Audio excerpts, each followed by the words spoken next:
So this was my second heist from the Malayalam film industry because this was the second Malayalam film that I watched without any English subtitles. Hi guys, this is Farhad and welcome back to my channel Popcorn Reviews. If you're new to this channel, then please smash that subscribe button now and remember to like and comment on this video because liking and commenting helps fuel the YouTube algorithm. With that, let's get back to our review. And today, from the Blast from the Past section, the film that I have picked, the Malayalam film that I have picked, is the 2000 year film called Devadoothan, starring Mohanlal and directed by Sibi Malayil.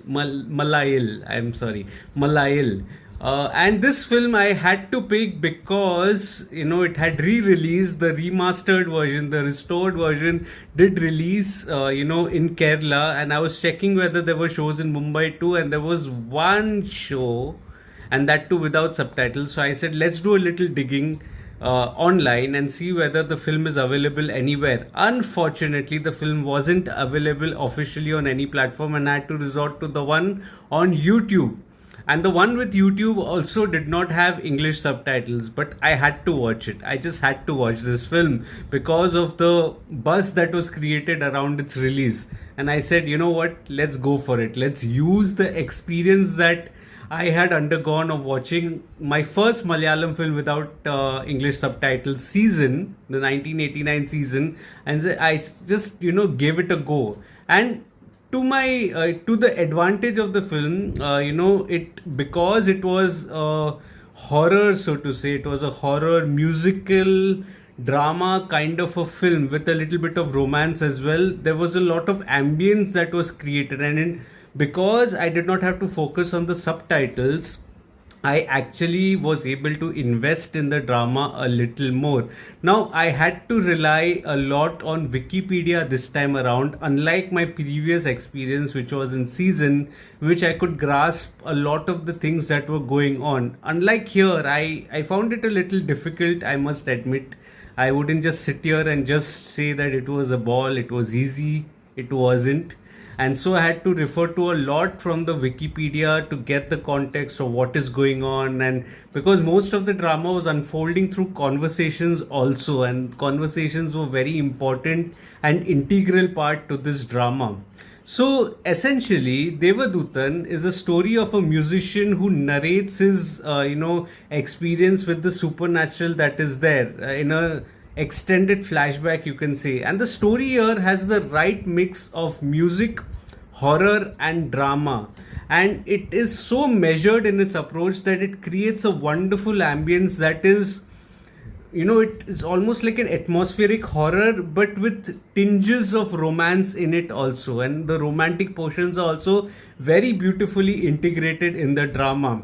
Now, the film, while it didn't do well last time around when it was released, this time the version that was out was the 30-minute lesser version that was there. And I watched the same version, although this was not the restored print that was there, but it was the same version. It was the 30-minute lesser version that I got my hands on YouTube as well. And while I was reading, I did get to know that there were parts of Jagati Sri Kumar which were removed. And I could totally see why it was removed, because that character that was there, and although he did a good job, it almost felt like a spoof that was there. It was like that comedy element and little bit of everything that was there, but the comedy element wasn't quite sitting right from the beginning. When the play that was entirely enacted, that's the first time that I got to spot his character. So I felt that this was a good move, to cut down on his screen time. Unfortunately, he's a good actor and his comic timing is excellent, as seen in some of my other films that I have watched of his. But here, the character did not belong to this world that was being created. And so I think this was the right decision for me.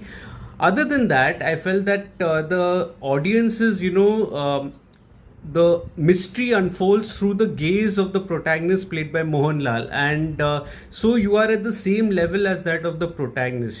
Each layer is slowly being peeled off regarding the supernatural, the mystery that is there, and is almost like a jigsaw puzzle, so to say, and that one piece of jigsaw puzzle slowly forms the picture that is there, which leads to something else. So it was a very layered and a connected screenplay that was there. The transition from one scene to another was also nice. It did not feel fragmented at all. But also credit to the mood and the ambience that was created, which was so important here. It was almost like a haunting sort of a world that was created, which was also soft in its nature. It wasn't loud, or one of the horror films that I watched over the weekend, Bloody Ishq. The name of the film is Bloody Ishq.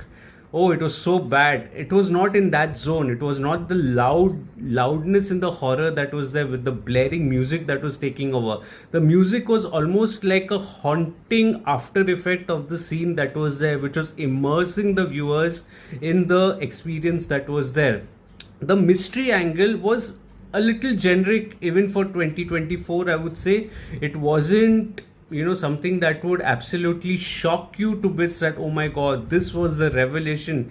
Having said that, the soul of the film was the romantic track that was there, and that was related to the mystery, which actually worked well in the film's favor.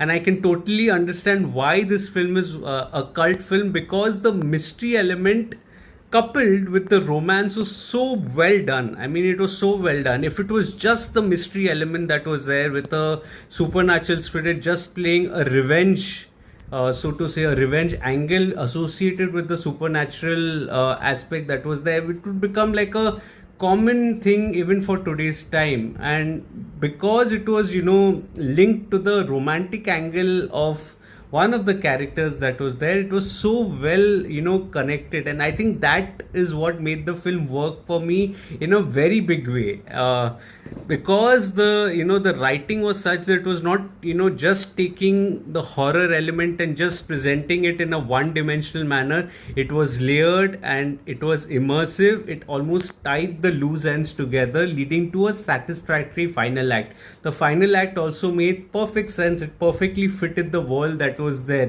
after multiple revelations that took place phase by phase. And I think that was a strong part of the screenplay as well. The music was so beautiful, it was haunting, and it blended perfectly well, with the mood of the drama. The music by Vidya Sagar sir, it was wonderful, to witness his music. Director CB Malayalam also does a wonderful job here. I have watched, this film is not a new film to me in his filmography. I have watched some of his earlier films, some of his after films as well. So I think he's a very prolific director, and he constructed the drama and was in control of the drama in a very big way. I think he did a wonderful job with the construction of the story, in which the level of the protagonist and the viewers was the same. They were on the same level as far as the mystery was concerned, that there was always a sense of curiosity that was there. I also felt that the performances by Mohanlal and Jaya Prada were wonderful performances. Particularly, I also loved Jaya Prada in the film. The amount of emotions that she brought in the film was wonderful to witness. I think Mohanlal was also superb in the film. Did a wonderful job here. I wouldn't rate it as a very highly, performance. I've seen far better performances from Mohanlal, like Thanmatra or Kiridam. I think those two were the pinnacle of his performances that were there. This was also still a good performance. I wouldn't rate it too highly, but it was still a wonderful performance. There's no question about that. So overall, I felt that Devadoothan is a wonderful film. The way it was constructed, the way the balance of the genres were there in the film, I think it was highly recommended from my end. And I am relying on my Digi family to tell me how the restored version of the film is. I know many of you all may have already watched it and or are going to watch the restored version, so please do let me know. Mumbai doesn't have too many screens that I can go and witness, and it doesn't have subtitles. Unfortunately, I have already watched the film. Subtitles now do not matter, is what I feel, as long as I have little support from Wikipedia that is there. But other than that, do let me know how the restored version was, how it was playing out on the big screen, how how beautiful did it look, or was it the same? Let me know your watching experience that was there earlier, as well as the current version that is there, the restored version. Also remember to like the video, comment on if there are any other recommendations or any experiences that you would like to share regarding the film, And also, what more you can do is share this video with your friends and family, ask them to subscribe to the channel. Let's grow this Digi family together. We are growing slowly day by day. Let's grow it a little more. And if you would also like to visit my site, Popcorn Reviews with a double S, the link of which is in the description box below, do visit that as well. Also, follow me on different social media platforms like Facebook, Instagram, Twitter, and Letterboxd. I do not end up making a video on everything that I watch, but I do write a lot. All information is present on my site and on my social media handles. Both links are in the description box below. I'll see you again soon with another video. Till then, take care of yourselves and thank you so much for your love and support. Cheers.